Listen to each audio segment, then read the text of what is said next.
Right guys, welcome back to second segment of Baldur's Gate, our solo Drow Ranger playthrough. So this is the part I reckon kind of starts kicking off, actually getting a little bit more interesting. First episode, first 30 minutes of the game was just me, showing how to optimize a little bit just to get the best possible start to the game. Obviously this will be similar. I do mess up a lot in this episode, as you could just see. I had to reload my save because I made a silly, stupid mistake on just buying the wrong armor, basically. Basically, that shadow armor doesn't work for rangers, only works for thieves, I believe. I'm not sure if any other classes can use that. I haven't actually tested it. So as you see, I'm just killing the skeleton. Reason why is because I need the skull, just because for Melicamp, the chicken quest, yes, the talking chicken, who we collected last episode, finally turning that quest in to net myself, I think it's 2,000 experience points. Make sure, before you hand in the quest, to save the game, just because he has a possible chance of dying, and then I think you get a little bit of experience, but you don't get the whole, 2,000 experience. So it's always just worth, saving just before. Like you see here, I did reload because he did die. Just gives you a little bit more of a, optimized, I guess. It is bad to min max, in my opinion, because I would like to play the game how it was intended, which is playing with a party, which I'm doing in my next episode.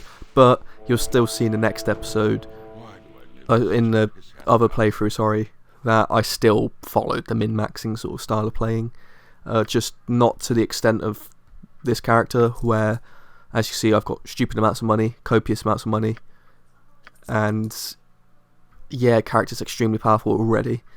I'm not like that with the party, because obviously you level up slower, because it is split between all of your party members, which is fine, because you have the added benefit of your party, we're basically doing about 5 times the extra damage that you would as a single character. Obviously, survivability is a lot harder with a party because you have to think about positioning for 6 people. You have to worry about your archers or your mages getting hit.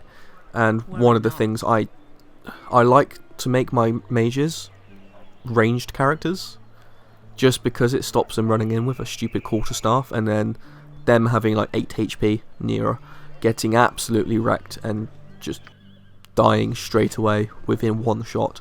Literally, a wolf can hit her once and she's dead. So yeah, it's just nice to have your ranged characters far away, as far as humanly possible, still within range, and then having fighters. For a good party, I like to have about 2, maybe 3 characters. Oh, this is I mess up on this segment quite a lot. These spiders are really hard to kill, especially from a ranger's perspective, where you are weak as just... Honestly, a breeze could kill me. That's how weak rangers are at this point. As you see, I lure them in through the door, but my positioning was so rubbish that I just dragged them all in, and I start getting hammered by all 3 of them. Even though there's 4 of the spiders, but I'm taking 3 times the amount of damage I would if I actually did it properly and not been like an idiot. So you see, I just reload. I keep constantly reloading this until I get it right. I think I do manage to get it right eventually. Oh yeah, there we go. Get it right here, and it goes a lot smoother. So always make sure, even... Oh, hello. Sorry, just my hand smacked the keyboard for some reason. Basically, whenever you're doing any fighting in close confined spaces, especially when you're an archer or ranger, when you're heavily disadvantaged because, you're indoors, you can't exactly run away to get your extra plus rolls. As you see, I'm getting -1 on all my rolls because close combat. Make sure you sort of lure them to a doorway, so you're taking 1 at a time. So tactic that I would recommend, I learned it from Icewind Dale, It's a really good sort of tactic to use. One of the things as well I learned from Icewind Dale is invisibility. Use that, down all of your potions, and then get back into the fight. Just because it's like, you know, you could just have an invisibility potion, chug about 50 potions, healing potions, get back to full health, oiler speeds, all of that stuff. I do that in Baldur's Gate, but it just makes it so much easier. But again, it's extremely cheesy. But yeah. So as you see, I've just killed the spiders, so I've gone back to Friendly Armin just to turn in the quest. So the worn out boots, the bottle of wine, and the spider carcass. The guy is in the top room in the Friendly Armin, and you have to speak to him like 3 times. But yeah, you get a decent amount of XP, and you get quite a decent reward, especially if you've got a very high charisma. I think if you've got a high charisma, it actually gives you bonuses. Like, I remember getting given 5 antidote potions from him, but alas, my charisma is a 3, so not exactly great in all honesty. Nah, quite bad. But you know, it's a different character, different playstyle from what I'm normally playing. One of the main reasons I actually wanted to make a mage is because it is a lot different. Because the thing is, I want to make a lot of wacky, really strange characters in this game using EE Keeper. So this was sort of like my first step to learning how to use EE Keeper. And what I want to know is what you guys would think if you're familiar with Baldur's Gate or even Dungeons and Dragons in general. Put in the comments what you think would be a decent build that you think would be quite fun to use. One of them is there's a 5th edition Dungeons and Dragons character. He's like a berserker. Well, not a berserker. It's I can't remember what it was now, but it was like a heavily armored sorcerer. Obviously, in Baldur's Gate, sorcerers aren't a dual class, so you can't use them other than a pure build. Sorcerers are extremely powerful. I think, in my opinion, sorcerers are a lot better than mages, unless of course you're a dual class mage. But then obviously with dual class mages, a tiny amount of disadvantages. I personally don't think, in my opinion, there's no disadvantage to a berserker mage. As you can see, I've come into the Ankeg dungeon way before my dues. This, as a solo run, it's very difficult because they hit very frequently. My armor rating is absolutely trash until I get the studded armor +2 from the south area of Nashkel, which is killing the Sendai merchant character, the really pompous guy or girl. So I don't get that until then. I believe I start doing that after this, actually, after I start getting my ass handed to me. Because it's like a sudden realisation that I actually need to make this character a little bit stronger. Because right now I'm just using the basic studded leather armor, using a +1 composite bow, and yeah, I bail. I just run out of that Ankeg dungeon, and I just peg it. I just feel like it would be a better idea to come back when I'm a little bit stronger, which I do, and it actually goes a breeze, to be honest. I didn't really have much of a trouble. I thought it was going to be a lot harder than it was, but it turns out, I think I leveled up once and then went back, but that one level made a bit of a difference, and I think I had quite a nice bit of gear as well. I shall. So I've come to this bit of the game. Yeah, so I was just doing this. I think this is the area. I can't actually remember this area. I'm a little bit lost, actually. I don't actually know where this character is. I thought this was the area with the fire ring. There's a fire resistance ring that you can get in one of the areas, which I pick up. Basically, I think it gives you 50% fire resistance. It's a decent ring. There's another one of the hidden items that you can get. Just to fill the ring slot that I had spare. Just because I can wear it. Obviously, I have to get rid of the Ring of Princes, I think it's called. The +1 ring, which gives you +1 to your armor rating. I have to get rid of that because the armour I get, the studded armour +2, that is magical armour, so I can't use magical items with it, i.e. the ring or the guard's ring. However, I might see about using the guard's ring with another set of armour that isn't technically classed as magical. But then that's just the way it is. Warriors and berserkers and stuff like that, they get a little bit more of a bonus because they get the heavy armour. That gives them like the full plate armour, full plate mail. I think it's, I don't know, full plate mail or whatever it's called, is the best armour in the game, purely because it's not magical. It offers very good protection for like fighters, but also allows you to wear the guard's ring, the +2 to armour rating, and that is fantastic. It's like wearing a +3 armour or a +2 armour on top of a really good strong armour. I'm actually very tempted in the party playthrough on playing a fighter character. I really wanted to do a Kensai mage, but Kensai mages are typically, like, in my opinion, a solo run character because they require a lot to get running and a lot to get stronger. So I'm tempted on playing like a kit character, so a character less more like a Blackguard, as I said in the last episode. I really want to do a Blackguard because I want to use the Black Razor, as I said. But I am thinking of maybe not being an evil character. It's like when I was younger, I used to love playing evil characters. I don't know why, it's just something I always used to do. Now, I don't know why, I just can't do it. I think it's because of my favourite game of all time, actually made by the same guys who made this game, Star Wars Knights of the Republic. My favourite game ever. Classic example of me used to love playing as an evil Sith, Dark Jedi, always choosing the evil options, stuff like that. Now, I cannot play that game as an evil character.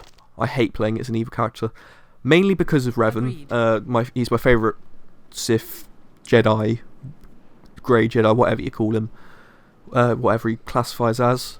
But I prefer to play him canon, which is him redeemed to the light, him as a good guy. Just, it's opened my eyes a little bit that I don't like playing as bad guys anymore in games. It doesn't feel fun. Like, it has the novelty. It's like a bit like playing GTA. Like, I love GTA as much as the next person, but there's a limit to the mindless killing and just, yeah, it's great at first. You boot it up, you go around, you start, slaughtering a bunch of people for no reason, because it's just because you can, and then you get a bit bored of it, really, because you have the cops chasing after you, and then they can only do so much. You get a little bit bored, and then you're like, oh, what's the point? What else can I do? So then you find wacky, wonderful things you can do in GTA, like doing the modded races, or heists, or the RP servers, stuff like that is good fun. So, doing all of that, that's probably why I like playing as good characters. I just find them more interesting, more developed. Plus, in Baldur's Gate, most of the characters you can get, like most of the characters I like, are good characters. So Minsk, for example, as I said in the last episode, he's the fan favourite of Baldur's Gate. Everybody loves Minsk. I don't think I know a single person who's played this game who doesn't like Minsk. And that's probably, I cannot wait for the party playthrough to have him in my team. One thing I will be doing is I will be using an exploit to get rid of Dynahair and still have Minsk in the party. It's not really an exploit. All it is just sending her off into a building and then being like, oh yeah, bye Dynahair, I'm just gonna bug her off and you can't talk to me to initiate dialogue, so I get to keep Minsk, but you're gone. So I know the characters I want to play with in Baldur's Gate, the party version, party playthrough. I do want to have the original trio, which is Imoen, Jaheira, and Minsk. I feel like the dialogue for the game. So, being honest, I've not actually played the first Baldur's Gate all the way through with the party, because I grew up playing Baldur's Gate 2, Shadow of Arm, and I loved that game. Brilliant. I think I said in the last episode, but this Baldur's Gate, the first one, I only played it for the first time, I think, a couple of weeks ago, or last week. Agreed. Completed it in a day, or in a couple of days.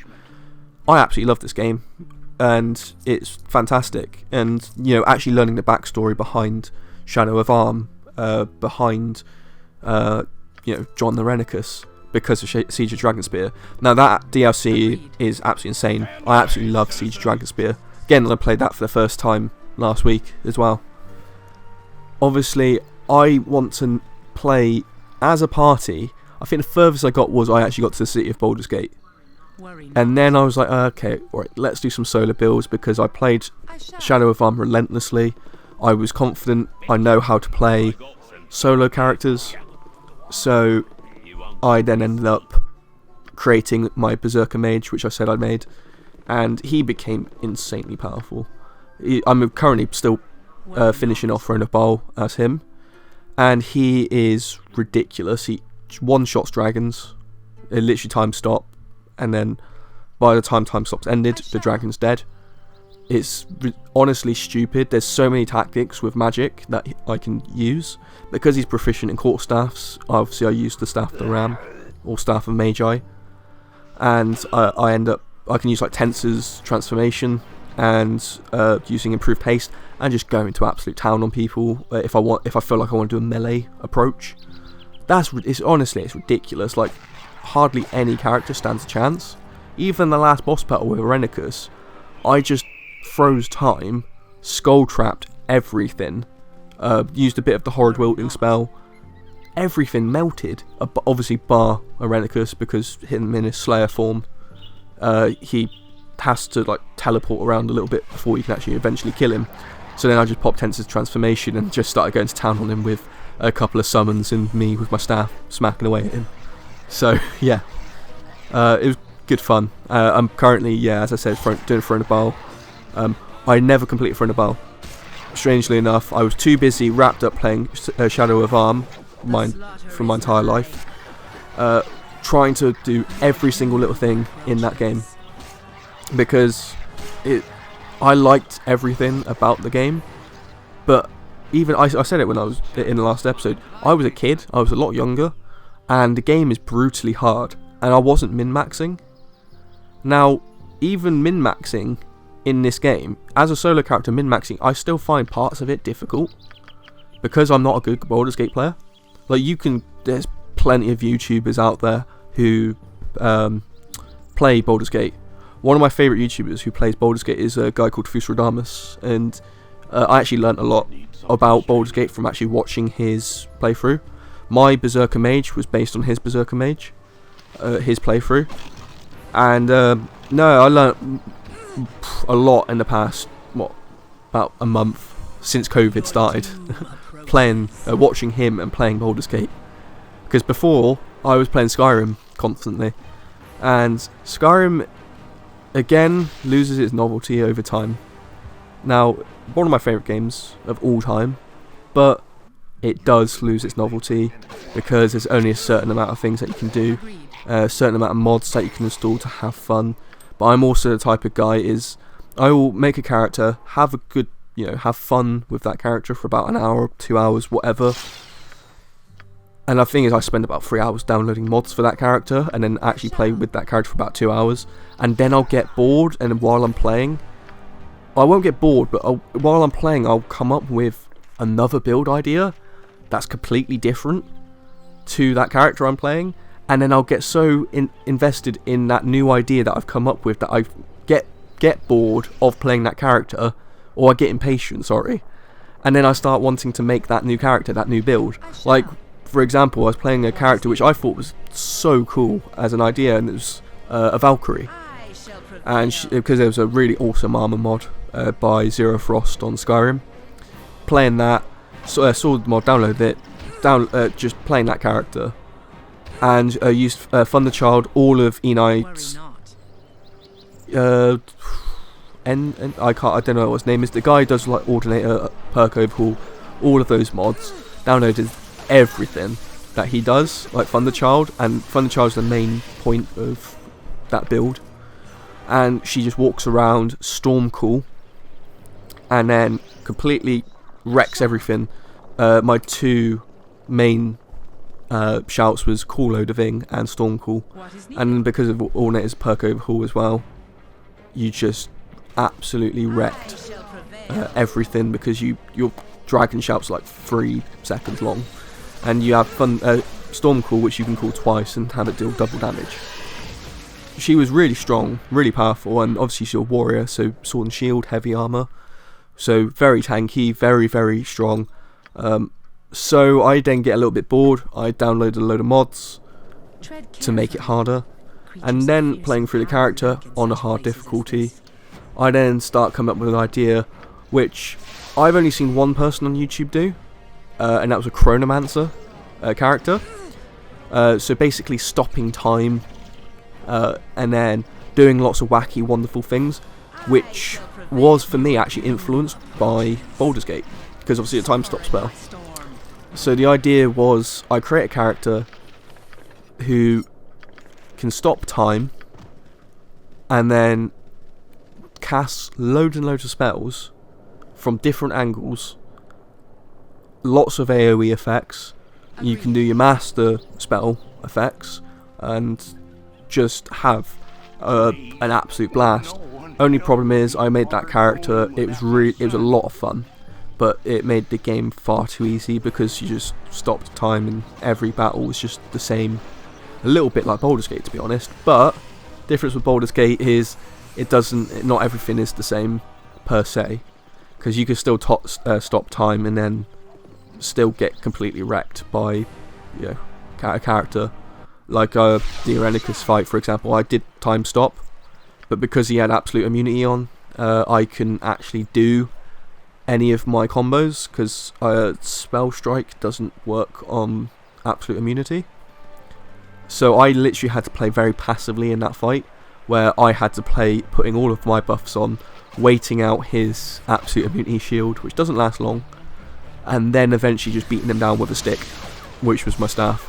And I think I messed up heavily with my character, because I got really impatient. I didn't actually go around looking for items, so I did just basically go around with the Staff of Rin.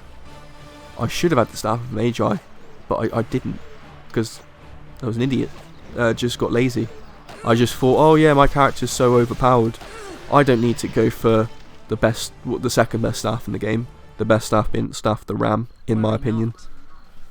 But yeah, no, it was interesting. That I realised I wasn't a complete god, even though I did end up beating Irenicus fairly easy on my 3rd or 4th life, after I knew exactly how to do it.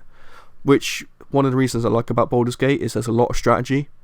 There's more strategy with a party character than there is solo, and that's one thing I'm looking forward to doing, is actually having a character which does, play as a party fully. I do want to, in my party playthrough of Baldur's Gate, it will be a longer playthrough than my solo Drow, purely on the basis of I want to get to the level caps of my main character, so when I go and Siege of Dragonspear, that character will be at its peak performance, and then I can experience Siege of Dragonspear not as an overpowered character, even though it would certainly help, because then I can focus more on story, but just have a decent character playing through. And I do actually have my heart set on either a Blackguard, or I'm actually thinking of a Skald. But agreed. I don't want to be an evil bard, even though evil bards are absolutely fun, but bards in Baldur's Gate are quite lackluster. Hence why I want to go Blackguard. Blackguards aren't strong, in my opinion. I've done a couple of Blackguard playthroughs. Their poison weapons are very good, especially if you're using a bow. You get the detonating arrows, you get your poison weapon. It's fairly stupid. But yeah, I'm looking forward to making that character, and I'm just hoping that it'll be a little bit more interesting, because obviously you get to focus more on the story than you do focusing on the min-maxy elements of this game. I know a lot of people who play Baldur's Gate because they've played it. Like myself, I've played it 1,000 times now. It's kind of just fun to make characters as overpowered as possible. But yeah, we're coming to the end of this second video. Worry not.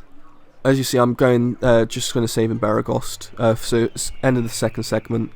I hope you enjoy, and obviously, if you want to check out the new playthrough of the party playthrough, please check that out over on the channel. There's going to be a second playlist. There's going to be 2 playlists. I will eventually, when I post that that video, because I haven't actually started recording yet. Again, I will be doing that tonight though. When I start doing that, I will be posting that tomorrow. I'm going to try and post every other day. So Drow one day, party playthrough the next. Anyway, thank you so much for watching. Hope you have a good day, and I'll see you next time. Peace out.